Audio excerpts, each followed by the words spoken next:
نحمده ونصلي على رسوله الأمين أما بعد بسم الله الرحمن الرحيم قال النبي صلى الله عليه وسلم إنما بعثت لأتمم مكارم الأخلاق. معزز سامعین، اگر ہمارے اندر حق، اسی طرح نیکی، خیر اور خوبی کا پہلو غالب ہو اور ایسی چیزیں بلا تکلف، بغیر کسی جھجک کے اگر ہم کرتے ہیں تو یہی چیز اخلاق کہلاتے ہیں کہ خیر کا کام کرنا اور بغیر کسی تکلیف کے کرنا، اچھا سمجھ کے کرنا، مزے لے کے کرنا، یہ چیز ہوتی ہے اخلاق. اور اسی طرح برا کام ہے، بری چیز ہے،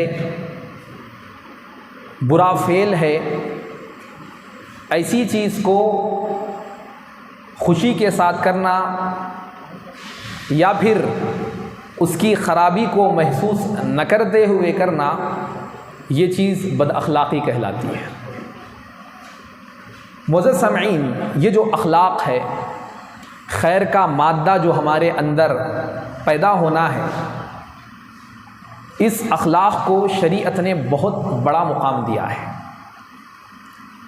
اللہ کے رسول صلی اللہ علیہ وسلم نے فرمایا کہ مجھے بھیجا گیا ہے تو اخلاق کو مکمل کرنے کے لیے بھیجا گیا ہے. یعنی کہ میرے بھیجے جانے کا مقصد، میرے دنیا میں آنے کا مقصد یہی ہے کہ لوگوں کے اندر اچھے اخلاق پیدا ہو جائے.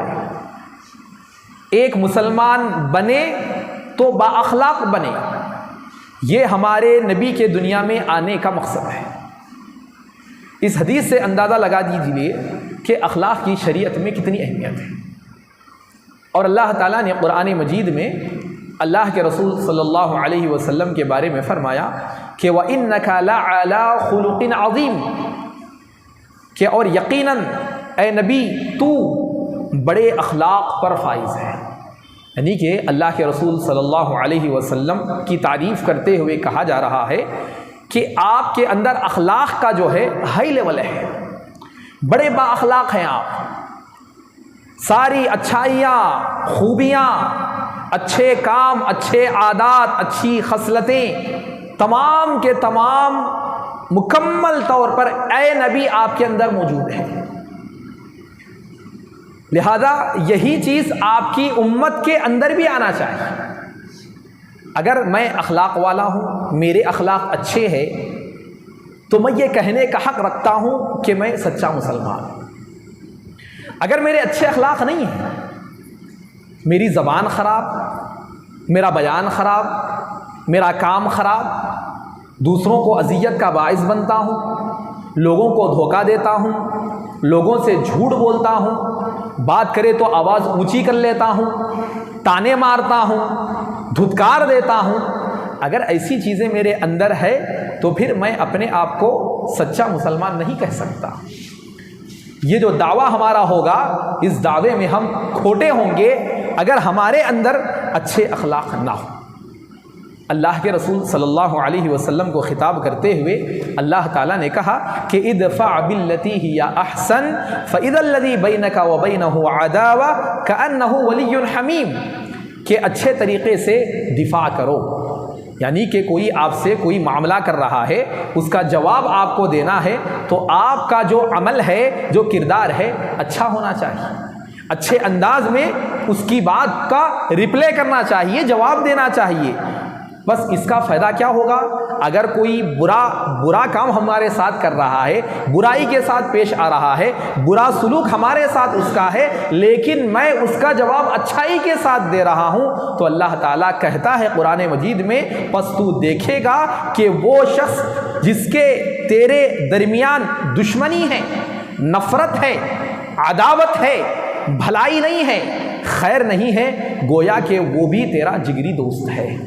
یعنی کہ یہ جو ہمارا رپلے اچھے انداز میں ہوگا، آگے والا برا ہمارے ساتھ کر رہا ہے، گالی گلوچ کی بات کر رہا ہے، مارنے پر اتر آیا ہے، تکلیف دینے کی بات کر رہا ہے، لیکن میں اس کے ساتھ اچھائی کے ساتھ پیش آ رہا ہوں، تو اس کا نتیجہ یہ بیان کیا گیا ہے کہ وہ ایک نہ ایک دن تمہارا جگری دوست بن جائے گا، اس کے اخلاق بدلیں گے۔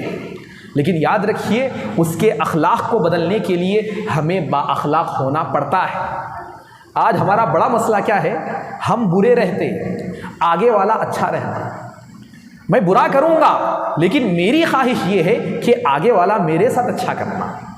میں جھوٹ بولتا ہوں، لیکن آگے والا میرے ساتھ جھوٹ نہیں بولنا۔ غصہ آتا میرے کو آگے والا جھوٹ بولے تو، لیکن جب میں بولتا ہوں تو مجھے اس کی پرواہ نہیں ہے۔ تو لہذا محترم سامعین، اگر ہم یہ چاہتے ہیں آگے والے کا معاملہ ہمارے ساتھ اچھا ہو، تو یہ ضروری ہے کہ ہمارا معاملہ اس کے ساتھ اچھا ہو۔ اور بات تو یہ ہے کہ اگر برا کرے آگے والا ہمارے ساتھ، اگر ہم اس کے ساتھ اچھا کریں گے تو اللہ کہتا ہے کہ یہ جو تمہارا دشمن ہے، قریبی جگری دوست تمہارا، یہ بن کر تمہارے سامنے آ سکتا ہے۔ تو لہذا محترم سامعین، روزمرہ کی زندگی میں ہمارے اخلاق اچھا ہونا یہ ہمارے مومن ہونے کی دلیل ہے اور اچھے مسلمان ہونے کی دلیل ہے۔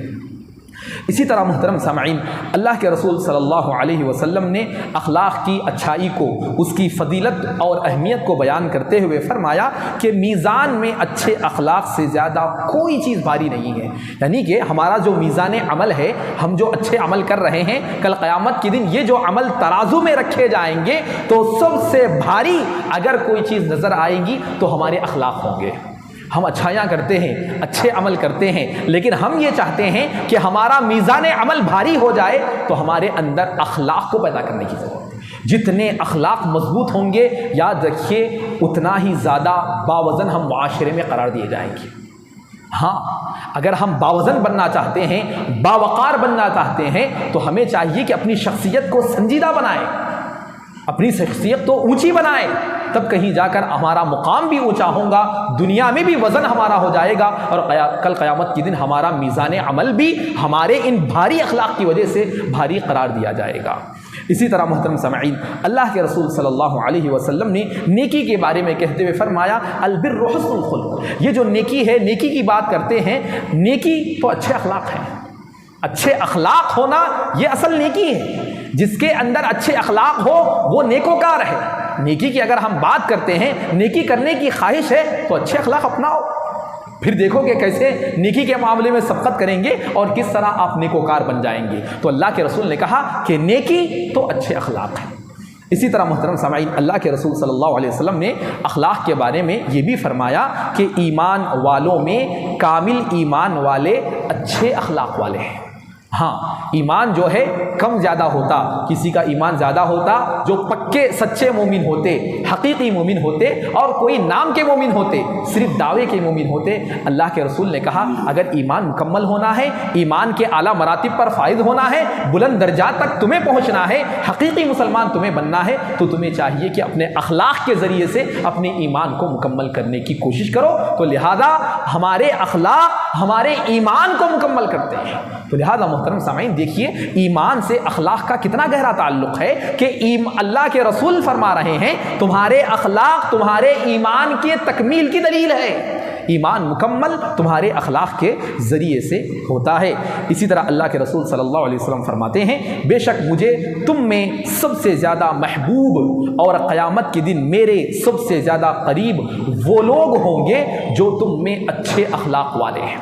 کتنی بڑی فضیلت کی بات ہے۔ اللہ کے رسول صلی اللہ علیہ وسلم کیا فرما رہا ہے؟ سب سے زیادہ مجھے پیارے، سب سے زیادہ مجھے اچھے لگنے والے میرے امتی اور میرے قریب رہنے والے کب؟ کل قیامت کا دن، جہاں پر ہر کوئی دنیا میں جگری دوست، ماں باپ، بیٹے بہنیں سارے ایک دوسرے سے بھاگیں گے، ایسے ہوا کے عالم میں اللہ کے رسول کی قربت اس شخص کو حاصل ہو سکتی ہے جس کے اچھے اخلاق ہوں۔